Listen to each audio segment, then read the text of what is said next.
50 اٹک میں قبلہ امیر محترم قائد ملت اسلامیہ صاحبزادہ حافظ محمد صاحب حسین رضوی دامت برکاتہ بلا لیا. آپ کے حلقے کی کمپین کے لیے حاضر ہوئے تھے. ہم نے ڈور ٹو ڈور کمپین کا سلسلہ بھی کیا. یہاں پہ مختلف شخصیات سے میٹنگ بھی ہوئی, کارنر میٹنگ بھی ہوئی. بسم اللہ الرحمن الرحیم. ویڈیو کے شروع میں نے آپ لوگوں کو ٹی ایل پی کے اہم رہنماؤں کی پریس کانفرنس کی چھوٹی سی ویڈیو دکھائی. یہ وہ رہنما ہیں جو N50 ضلع اٹک کے اندر حافظ سعد رضوی صاحب کی الیکشن کمپین کر رہے تھے.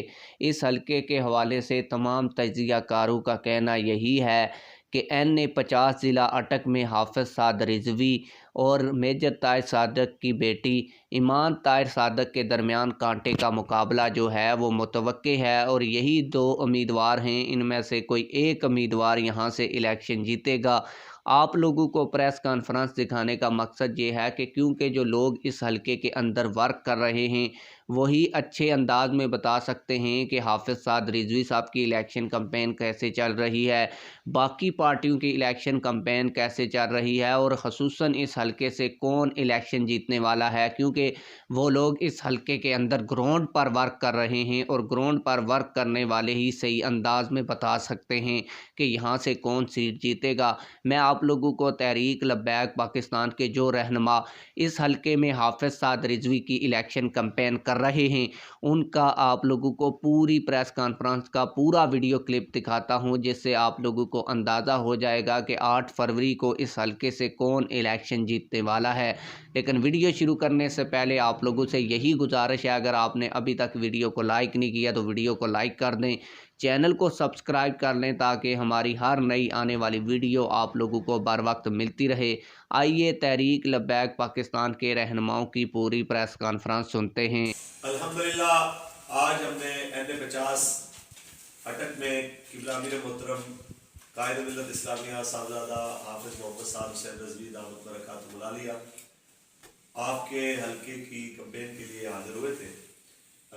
ہم نے ڈور ٹو ڈور کمپین کا سلسلہ بھی کیا. یہاں پہ مختلف شخصیات سے میٹنگ بھی ہوئی, کارنر میٹنگ بھی ہوئی.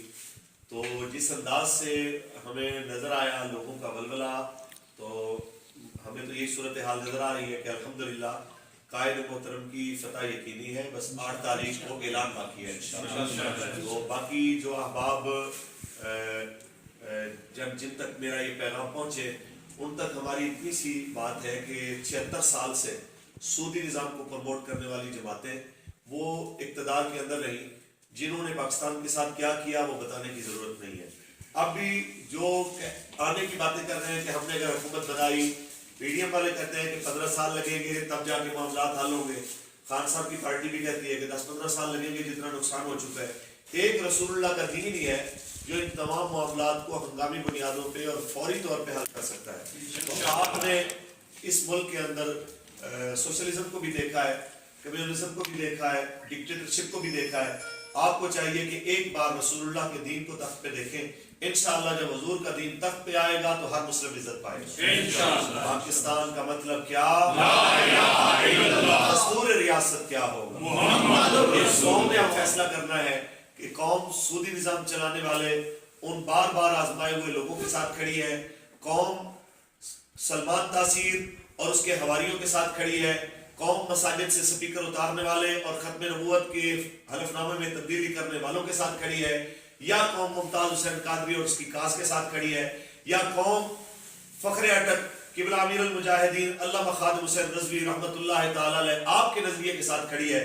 اور بارے دیگر یہ کہوں گا کہ اٹک کے بارے میں ہمارے بابا جی اللہ رحمہ نے فرمایا کہ تقریریں میں نے بہت ساری لاہور میں کی ہیں لیکن وفا میرے ضلع والوں نے کی ہے میرے ساتھ. تو ہم یہ چاہیں گے کہ اٹک والے بابا جی کے الفاظ کا بھرم ضرور رکھیں گے انشاءاللہ. اور اس دفعہ تو قبلہ بابا جی کے لخت جگر یہاں پہ ان کے ہاں ایم ایل اے کی سیٹ پہ موجود ہیں, تو آپ نے یہ سیٹ بھرپور محنت کر کے شب و روز محنت کر کے تحریک کو گفٹ کرنی ہے. مجھے امید ہے انشاءاللہ والعزیز پورا اٹک اس کے اوپر سر دھڑ کی بازی لگائے گا انشاءاللہ, اور 8 فروری کو رسول اللہ کے غلام یہاں سے فتح کا اعلان کریں گے.